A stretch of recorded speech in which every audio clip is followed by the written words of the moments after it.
So,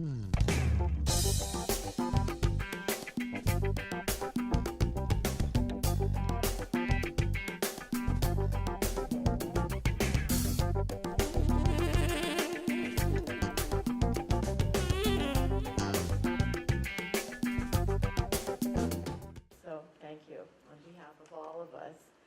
I think perhaps before we begin with questions, I'll just give you, for those of you who don't know Lauren, some sense of who she is. So I'm going to read a quick bio here.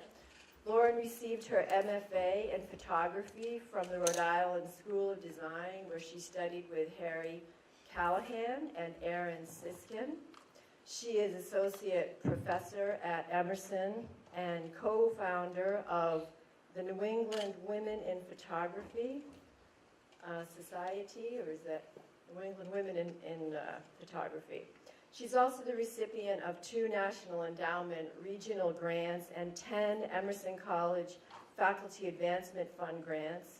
Her work has been exhibited widely throughout the U.S. and is in photographic collections at the Farnsworth Museum in Maine, Getty Museum, Boston Museum of Fine Arts, the Fogg Museum at Harvard, High Museum of Art, Art Institute of Chicago, Newark Museum, and the Library of Congress. An exhibition and documentary video, Maine Women Living on the Land, has traveled to numerous venues throughout the U.S., and a book by that same title was published in 2005.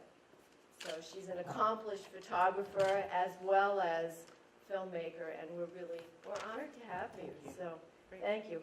I wanted to start by asking you about sort of the subtext of this film, which obviously there's some the subtexts are very sad and tragic, yet the joy and lightness in the film somehow for me made listening to and learning more about that somehow easier to bear.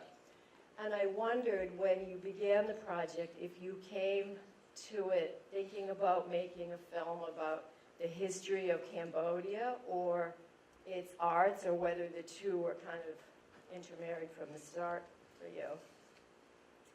Well, we went to Cambodia in 2007, and it was a life-altering experience for me, being a child of the 60s and going to Cambodia, a country that I didn't think that I could even visit, even in 2007. I had never heard of Angkor Wat. I just knew of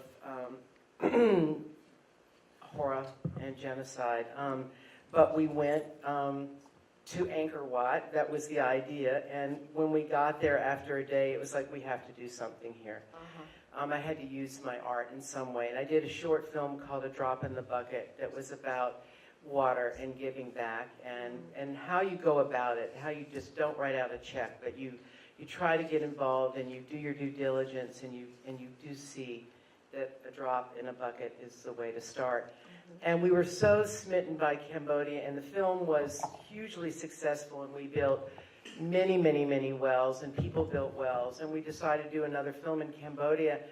And it was very clear that we needed to talk about contemporary Cambodia. You know, it was really important to understand that that this country has come back. It lost everything. Right. And it was the genocide that I lived through as an activist and saw. And so, you know, it was, and the role of women also evolved. So it was an evolution. It was really important for this young generation around the world to know about the genocide, because a lot of people don't know that 2 million people were killed and died of starvation. So for me, it was the genocide in my generation to understand. And it just evolved. I met Phunam early on, and then it directed its way towards women. It was, you know, when you're doing documentary films, it's just a journey. It just is an evolution. Yeah. And so you mentioned that it was life-altering for you being there, and I wonder, in the course of the 4 years of making the film, how did you change, or how did your outlook change? Wow. It continues. Phunam is here in the United States right now with FAR, performing all over the United States, and has found a sponsor for college, and we're going out on on Monday to check it all out in Wisconsin. Shrey Po is running a store in Cambodia, in Phnom Penh, of Smote store. Messenger Band just celebrated their 10th year, their 10th anniversary of human rights activism. The girls came to Boston last year for the premiere. They've traveled with me a bit. It's been all over the world. We went back to Cambodia in January for 3 weeks and screened it in 15 different venues. Rithi Pan saw it, those of you that know the missing picture. So it's just been unbelievable how it's transformed my life of giving back. And I've learned so much from these girls, and just it's been ongoing. And just going through the journey with my editors was just another, you make a film and you're out in production, and then the hard work begins when you come back. And, do you have a story? That's the question, like, what's the story? Well, you clearly had a story. Well, it didn't seem that way in the beginning, for sure. So how did you meet Phnom? We met Phnom. Paul, my partner, we had been over working on Drop in the Bucket and then continued, and he stayed on to do some human rights work, and we were on a holiday in a remote island in Thailand. It's very remote, and we met a couple from England who've been really big supporters of our film, who said, you have to go to Battambang and meet this extraordinary woman, Phnom, and that was in 2009. And then I met Shrey Po in Lowell. Lowell, Mass. is the second largest Cambodian community in the United States. So we have shown it in so many Cambodian communities. It was just out in Long Beach for a week, and that's really extraordinary. And it was just networking. We found Messenger Band through an NGO, and we really wanted these 3 women to represent 3 different periods in Cambodia. Shrey Po goes back to the 5th century, which was the thriving Angkor Wat, the unbelievable art and culture that if you've traveled to Angkor Wat, you see. And Phnom was the aftermath of the rebuilding little by little with FAR in Battambang. Came out of the Thai refugee camps. You saw Det talk a little bit about it.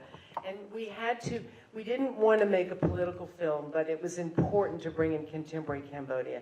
So Messenger Band being garment workers, which is the largest export in Cambodia and the most oppressed women in terms of the workforce, and always fighting for their rights and wages. And so it's important to include them as well. And how far into the process were you when you realized that, in large measure, it would be a film about women? Pretty early on, as we started, we had 3 characters, and it was Phnom and 2 men, and then that fell away, and then it became really clear that it was going to be women. Interesting. So you probably heard in the introduction that Lauren is also an accomplished photographer, and I happened to see her exhibit of Maine women living on the land in Maine some years ago. And I wondered, Lauren, how the process of making photographs is similar to and different from the making of a film, if you could talk a little bit about That's a great question. About that. The Q&As have been fantastic. We were also screened at the Smithsonian in the spring, and so we had so many human rights activists there, and we've had Arn with us singing the flute, and the questions are just so remarkable, and that's a great one. It's the vision, it's the image. I think that I've always been a storyteller. So at the core of both my photography and filmmaking, it's always been the story. And what is the story, and feeling passionate about it. So that's the connection. But you can probably see, although I did film some of it, but the direction of the filming, I wanted it to be beautiful. I wanted it to be luscious. I wanted you to constantly get a sense of where you are, to know where you are. And so that was really important to me. So I teach I teach seniors photography. They're going into cinematography, and I feel like that's where it begins. You have to see the frame. Yeah, great, thank you. So perhaps we have some questions in the audience. I think we have If you could hold just for a second, we have some mics that will be coming to you. Here's one. Thank you. How did the girls learn so many languages, and how did? I mean, I'm very envious because I only know one language, and they come from a kind of a impoverished country, but they speak other languages. Phunam went to Vietnam and to study. Her English is getting better all the time. Shrey Po was the one that has traveled the most internationally. Messenger Van speaks no English, very, very little English. But in school, the schools are horrible, but they have learned some English. But Shrey Po has traveled so much, and now Phunam is traveling a lot in Europe, and now the first time that FAR is here in the United States. They're ambitious. They really are unusual. This is not the typical young women in Cambodia. They usually get married very young, and so they are really, they've raised the bar, but they also do it with great risk and challenge to their families. You know, they're not getting married. You know, their parents think they're going to die, you know, as spinsters or whatever, but they are totally committed to what they do, so they're real role models. Hi. I lived in Cambodia for a month, for 10 months actually, just last year, and I found that when I was over there, the older generation was really tentative about discussing the horrors of the past and the Khmer Rouge regime, and it was very much an unspoken atrocity. I was wondering what your experience was finding these families and asking the adults and the parents to speak about what happened. Were they very willing to open up to you, or did it take more kind of coaxing? I think that when you're traveling, you know, we've been working in Africa, and it's the same thing. You have to really tread lightly.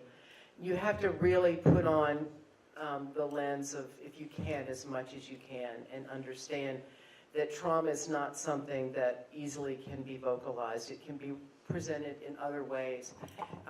I've noticed it in the Cambodian diaspora in Lowell. My translator was from Lowell, who was in the edit room with us a lot, and we've been embraced by Lowell. And the minute they hear the music, they're weeping. So, you know, in Long Beach, it was the same thing. It was just unbelievable. And even the young people who've only been there once, it's in their blood, it's their country. But they don't speak of it, you know, because it's still ongoing, not a genocide, but it's a oppressed country, and they live in fear. There's no question. I think fear is in their DNA now. You know, when you know, the garment workers went on strike 2 years ago, the biggest strike that's ever happened in Cambodia, and it was so exciting. And 4 days later, the tanks came rolling in, and 3 garment workers were shot. You know, they probably won't march for a long time. Anyone else? Well, I had a follow-up to the previous question, which is, what is the state of women's rights in Cambodia currently? Well, Hun Sen has been prime minister for 30 years maybe, came from the Khmer Rouge and then went over to the other side. But, you know, the garment workers are 80% of the export, and they're mostly women, and they have very little human rights. You know, they can vote, all of that, but there's so much fear, and it's happening little by little. It's this young generation. There's an incredible foundation, the Harpswell Foundation in Cambodia, started by Alan Lightman here from Boston, and he's all about leadership and change with women, and they will be the next leaders, but it's happening very slowly. Yeah, it's incredible that I think 50%, I think someone said 50% of the population is under 25. Yeah. You don't, That's you know, real the striking groundswell. thing that you might have experienced, you don't see very many old people, you know, in Cambodia, and it's shocking. You know, that was really, and so Shrey Po and Messenger Band and Phunam are the first generation that didn't experience the Khmer Rouge directly. Some of them don't know, I mean, they do know about it, but it's not taught, openly in the schools as much as one thinks it should be. I mean, it is mentioned, but they're all hungry to hear it now, especially with the trial that's been ongoing, which has ended up being a farce, really. But and it's been broadcast, but Hun Sen is controlling the courts. But at least the people get to see some of the depositions and some of the interrogation that's going on in the trial. Thank you so much. Thank you so much, Lauren, everyone, for being here. Really appreciate it.